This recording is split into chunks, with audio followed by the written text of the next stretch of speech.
सोचिए मेरे माता पिता के दिल पे क्या गुजरता होगा, क्या क्या गुनाह किया है। ऐसे लोगों को यथाशीघ्र सलाखों के पीछे बंद कीजिए, जिसको इतना भी सेंस नहीं है कि न्यायिक प्रणाली जो होती है उसकी एक अपनी ओहदा है, अपनी। मेरी बेटी का दूध रुक गया था पैसे की वजह से। हम चाहते हैं हम क्या बीता है हम नहीं जानते, इतना तकलीफ में हम गुजरते हैं, हम क्या पूछेंगे अपने बेटा से। मजदूर के लिए आवाज। अरे आज मेरी माँ की आंखों में आंसू है ना, मैं 10 महीने में मेरी माँ फिर से हार्ट की दवा खाने लगी। लेकिन अब हमारे पास ना रिसोर्स है ना फाइनेंशियल सपोर्ट है, अब सब कुछ खत्म हो चुका है। अभी हमारे ऊपर 9.5 लाख रुपया का कर्जा है 9.5 लाख रुपया का। सरकार को मैं धन्यवाद देता हूँ, चाहे वो मनीष कश्यप हो या संतोष रेणु हो या जितेंद्र जी हो, कोई भी हो, अगर आप गलत करेंगे तो संविधान है और संविधान के दायरे में कानून है और कानून के दायरे से आपको गुजारना पड़ेगा। अभी 1,36,500 रुपया बाकी है 10 महीने का। मनीष कश्यप एक देवदूत है, हिंदी में कहिए तो देवदूत है, इंग्लिश में कहिए तो एंजल है, और उर्दू में कहिए तो एक फरिश्ता है। सबसे ज्यादा जिन्होंने गाली दिया था, यहां तक कि मनीष कश्यप की पूज्या माताश्री, जिनको बिहार का एक एक युवा अपनी मां मानता है, उस माताश्री को गाली देने वाले संतोष रेणु यादव के साथ जानते हैं क्या हुआ।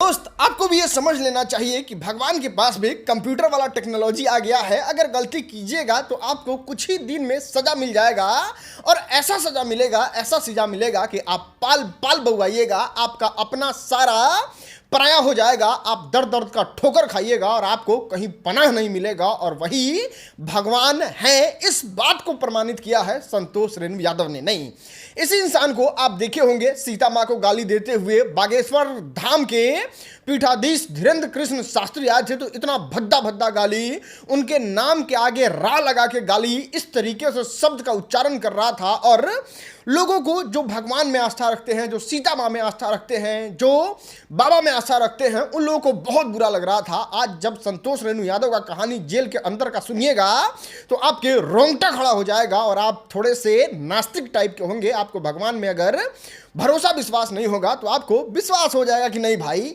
डिजिटल जमाना है, भगवान प्रकट होके 10 को हाथ दिखा के हाथ में त्रिशूल लेकर थोड़े भोगेंगे। कुछ गलती कीजिएगा तो वहां से कुछ ऐसा चक्र चलाएंगे कि आप पाल पाल बउआइएगा, आप दर दर भटकिएगा और आपको पनाह नहीं मिलेगा। खैर, कहानी आपको बताते हैं।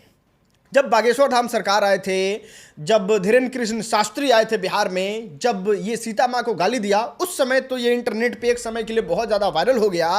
लेकिन कुछ समय नहीं बीता था तब तक बिहार में ही एक मामला होता है, और उस मामले में ये चले जाते हैं जेल। लेकिन जेल जाने से पहले गणित कुछ ऐसा काम किया रहता है कि ये जिस लालू परिवार का दिन रात गुणगान कर रहे थे, जिस तेज प्रताप यादव को तेजू भैया के अलावा कुछ कहते नहीं थे, उनसे भी इनका रिश्ता पप्पू यादव की वजह से खराब हो जाता है। ये टोटल 10 महीने के लिए जेल में चले जाते हैं। और असली मजा तो उस समय आता है इनको, असली सजा तो इनको उस समय मिलता है भगवान को गाली देने का, और ऐसे ऐसे संतों को गाली देने का। होता क्या है वो हम आपको बताते हैं। संतोष रेणु यादव की मां का हार्ट का बीमारी था, जो कि ठीक हो गया था, लेकिन अपने बेटे के कुहुक में इतना कुहुक जाती है वो मां कि उसका दिल बीमार हो जाता है और फिर से हार्ट का दवाई चलने लगता है। संतोष रेणु यादव के पाप का प्रायश्चित जो है वो उनकी मां करती है। अब हार्ट का दवाई शुरू हो गया है। इतना ही नहीं, अपने लेटेस्ट के इंटरव्यू में संतोष रेणु यादव इस बात को रिवील करके बताते हैं कि हमारे पे 9,36,000 रुपया का कर्जा हो गया है, जो बेल करवाने में लगा है। आपको बता दें, संतोष रेणु यादव का एकदम अकाउंट, वो सफारी उफारी में घूमना, सारा चीज क्लीन हो गया था जब ये जेल में गए थे। और इन्हीं का बात है कि 9,36,000 रुपया जो है इन पे लोन हो गया है और इसको सधाना है। इतना ही नहीं, पटना के जिस रूम में रह के तुमको ये कर देंगे, तुमको वो कर देंगे, तुमका यहां पहाड़ फाड़ देंगे, वहां इसे कर देंगे, ये वो दिस डेट जैसी बातें करते थे, उस मामले में 1,36,000 रुपया का बिल जो है ये इनके रूम रेंट का बढ़ गया है। जो कि 10 महीने से जेल में थे, 12-13 हज़ार रुपया इनका रूम रेंट होगा, प्लस बिजली बिल होगा, तो 1,36,000 रुपया हो गया। ये बहुत नॉर्मल सा रेंट है। लेकिन अभी आप समझिए कि ये जेल से निकले और अभी इनको 10 लाख से ज़्यादा का इंटरेस्ट चुकाना पड़ेगा।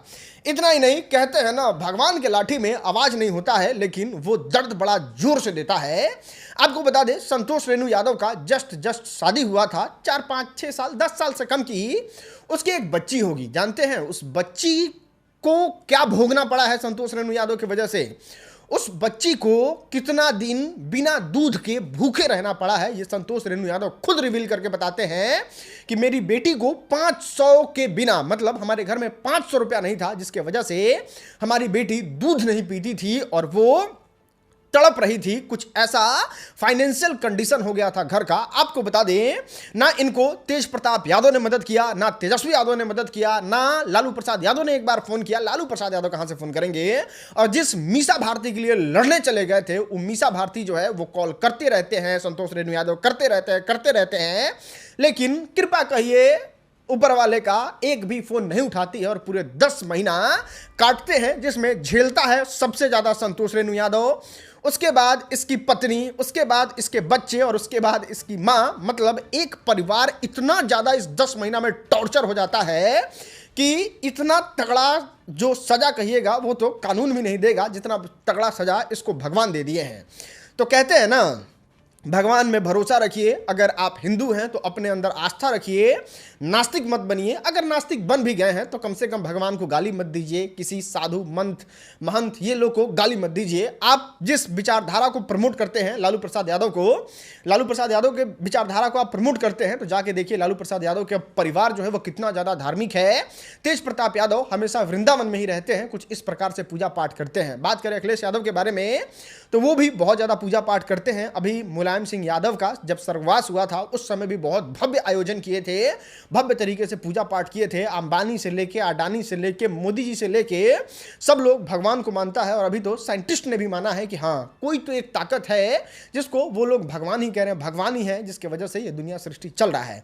तो आप लोग भी भगवान के साथ मजाक मत कीजिएगा, भगवान के इस तरीके से टिक्का टिप्पणी मत कीजिएगा, क्योंकि उनके लाठी में इतना जोर का मतलब चोट होता है ना कि बाहर से कुछ नहीं बुझाएगा लेकिन अंदर से टूट जाएगा। खैर, संतोष रेणु यादव ने इतना बात तो बताया है, लेकिन अंदर अंदर क्या झेले होंगे ये यही जानेंगे, इनका आत्मा ही जानेगा। खैर, इस वीडियो को उन दोस्तों तक शेयर कीजिए जो भगवान को नहीं मानते हैं, नहीं मानने के बावजूद भी इस तरीके का अभद्र टिप्पणी करते हैं, क्योंकि हर समाज में, हर एक फ्रेंड सर्किल में इस तरीके का लोग होता ही है। बाकी इस वीडियो को यहां तक देखने के लिए आपका बहुत बहुत शुक्रिया। लिखो कमेंट में हर हर महादेव।